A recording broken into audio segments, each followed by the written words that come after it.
السلام علیکم ورحمۃ اللہ وبرکاتہ۔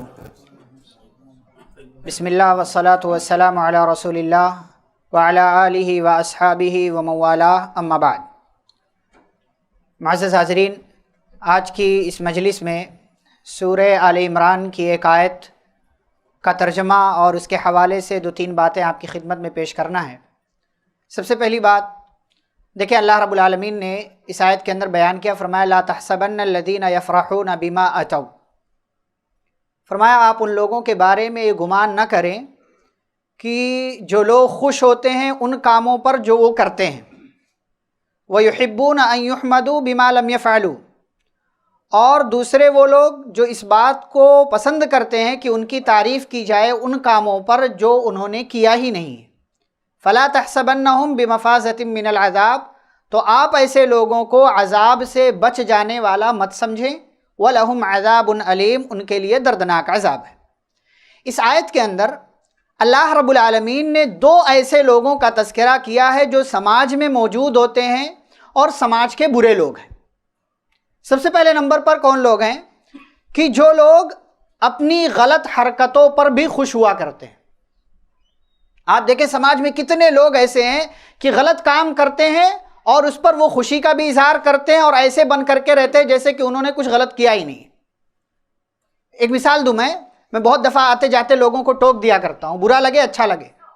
لوگ سگریٹ پیتے ہیں، بیڑی پیتے ہیں، اپنے آپ میں غلط کام ہے، لیکن چلتے پھرتے راستے میں چلتے رہیں گے، پیتے رہیں گے۔ بھائی تم کو یہ غلط کام کرنا ہے، ایک جگہ بیٹھ کے کر لو۔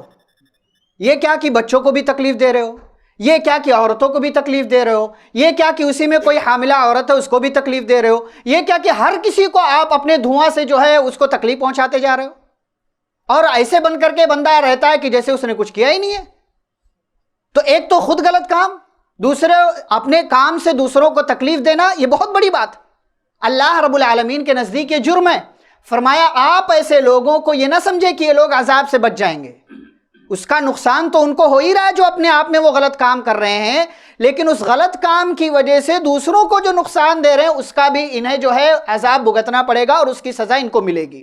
تو بہت سے ایسے لوگ ہیں سماج میں، دیکھیں آپ کسی کو سمجھائیں نا کہ بھائی غلط کام کیوں کرو، تو الٹا آپ کو سمجھانے لگتا ہے، الٹا آپ کو سمجھانے لگتا ہے۔ کیوں؟ کیونکہ وہ اپنے اس کام کو نا صحیح سمجھ رہا ہوتا ہے، اپنے اس کام کو وہ غلط نہیں سمجھتا ہے، صحیح سمجھتا ہے، اس کے لیے دلائل پیش کرتا ہے، اس کے لیے آپ کو پھر سمجھانے بیٹھ جاتا ہے۔ تو نمبر ایک۔ نمبر دو، وَيُحِبُّونَ أَن يُحْمَدُوا بِمَا لَمْ يَفْعَلُوا، کچھ ایسے سماج میں لوگ ہوتے ہیں نا کہ جو کچھ نہیں کرتے ہیں لیکن آپ کو ایسے شو کریں گے جیسا کہ سب یہی کر رہے ہیں، اور پھر اس کام پر وہ آپ سے تعریف بھی مانگیں گے۔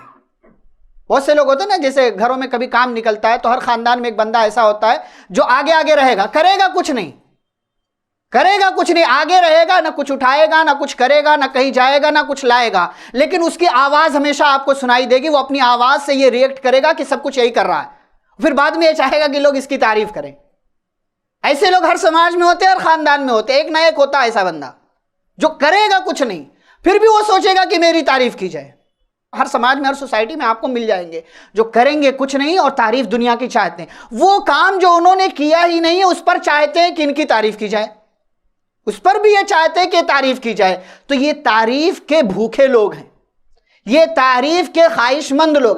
تعریف چاہنا بری بات نہیں ہے، آپ کوئی کام کریں، کوئی اچھا کام کریں تو اللہ کی ذات کے لیے کریں تو اس پر آپ کو ثواب ملے گا۔ بندے کی طرف سے بھی اگر آپ تعریف کی امید رکھتے ہیں، یہ غلط بات نہیں ہے، شریعت نے اس کو منع نہیں کیا ہے۔